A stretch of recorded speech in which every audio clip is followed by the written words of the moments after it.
Hi అండి, అందరికీ నమస్తే. ఈరోజు మనము గుడ్ల పులుసు అయితే ఏ విధంగా పెట్టాలో ఈ వీడియోలో అయితే తెలుసుకుందామండి.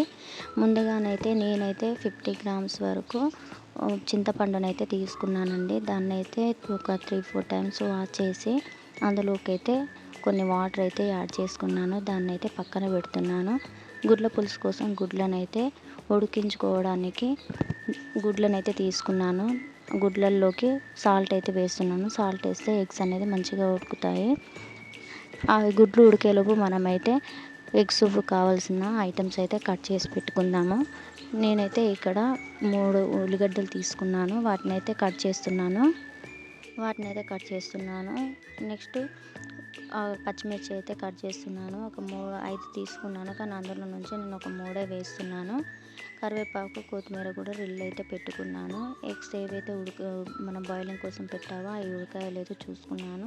అవి ఉడికాక నేను ఏదైతే చింతపండు నానబెట్టుకొని ఉంచుకున్నానో ఆ చింతపండునైతే బాగా పిసికి అందులో నుంచి అయితే గుజ్జు అయితే తీసి ఒక బౌల్లోకి అయితే పెడుతున్నాను. గుడ్లు ఏవైతే ఉడకపెట్టుకొని మనము పక్కన పెట్టుకున్నామో ఆ గుడ్ల పొట్టంతా కూడా నేను తీసుకుంటున్నాను. మీరైతే చూస్తున్నారు కదండి, మనం ఎప్పుడైనా సాల్ట్ వేసి ఉడకపెట్టడం వల్ల గుడ్ల పొట్టు అనేది ఈజీగా రిమూవ్ అయిపోతుందండి. సో ఇలా గుడ్లన్నిటిని కూడా ఒక ప్లేట్లోకి వేసుకొని పక్కన పెట్టుకోవాలి. ఓ పక్క మనము గ్యాస్ పెట్టుకొని గ్యాస్లో అయితే పెట్టుకొని గ్యాస్ మీద ఒక గిన్నె అయితే పెట్టుకోవాలండి. ఆయిల్ పోసుకొని ఆయిల్ వేడెక్కాక అందులోకి అయితే నేను పోపు దినుసులు యాడ్ చేసుకున్నానండి.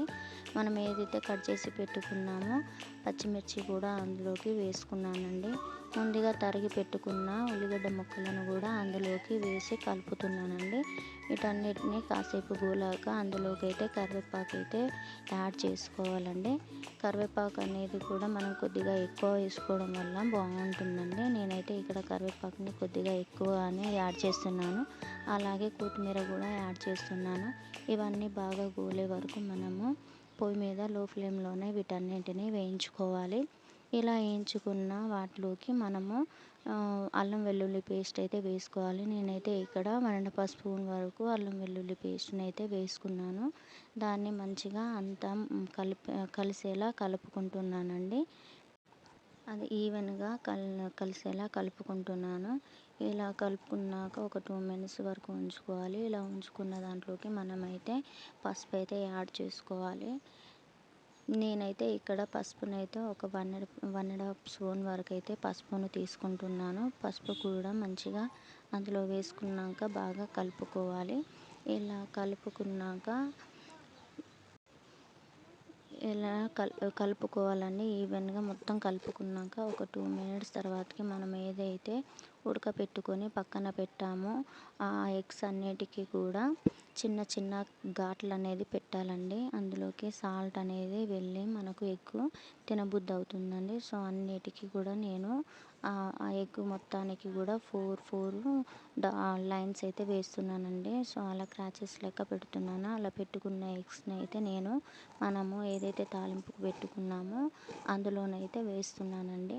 అలా వేసాక డైరెక్ట్గా మనము గరిటె పెట్టి కలపకూడదండి. ఒక పటికార పెట్టి గిన్నె మొత్తాన్ని కూడా ఈ విధంగా రౌండ్గా ఊపుకోవాలండి. సో మనం ముక్క విరగకుండా ఉండడానికి గరిటెలు పెట్టామనుకోండి ముక్క అనేది విరిగిపోతుంది. సో ఇలా పటికార పెట్టి ఇలా వేసుకున్నాక కలుపుకున్నాక నేనైతే దీంట్లోకి ఒక 2½ స్పూన్ వరకు అయితే కారం అయితే వేస్తున్నానండి. ఇలా కారం వేసుకున్నాక మళ్ళీ ఒకసారి పటికార పట్టుకొని దాన్ని అయితే ఈ విధంగా షేక్ చేయాలండి. మనము గరిటె పెట్టడం వల్ల ముక్క అనేది విరిగిపోతుందని చెప్పాను కదండి.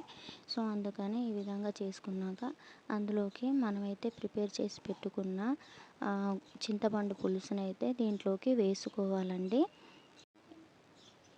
ఇలా పోసుకున్న చింతపండు గుజ్జులోకి మనమైతే కొద్దిగా వాటర్ కూడా వేసుకోవాలండి. నేనైతే అందులోకి కల్లుప్పు వేసుకుంటున్నానండి. కల్లుప్పు వేసుకున్నాక దాంట్లోకి కొద్దిగా వాటర్ కూడా యాడ్ చేసుకున్నాను. మనం అచ్చం చింతపండు పులుసు వేయకూడదండి, కొంచెం వాటర్ కూడా వేసుకోవాలండి.